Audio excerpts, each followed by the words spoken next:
Hello guys, ఇప్పుడైతే మనం తంజావూరులో చాలా ఫేమస్ అయిన టెంపుల్ బృహదీశ్వర ఆలయంకి అయితే వచ్చాము. ఇప్పుడు మీకు టెంపుల్ చూపిస్తాను, చూడండి. ఇదిగోండి ఫ్రెండ్స్, బృహదీశ్వర ఆలయం ఎంట్రన్స్.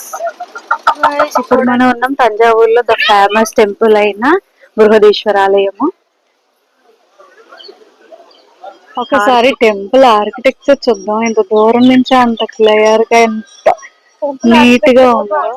టెంపుల్ అయితే లోపల చాలా పెద్దది, చాలా విశాలంగా ఉంది. తిరగడానికి మినిమం ఒక 2 to 3 hours అయితే పడుతుంది. ఇక్కడ మీరు ఇంకొకటి గమనించవలసింది ఏంటంటే, ఇక్కడ పైన టెంపుల్ పైన ఉన్న గోపురాన్ని గమనించండి జాగ్రత్తగానే. అది ఒకటే సింగిల్ 80 tons అన్నమాట. సో ఆ పాతకాలంలోని అంత వెయిట్ ని అంత మీదకి ఎలా పెట్టారో ఒకసారి ఆలోచిస్తేనే అసలు మనకేం అర్థం కావట్లేదు.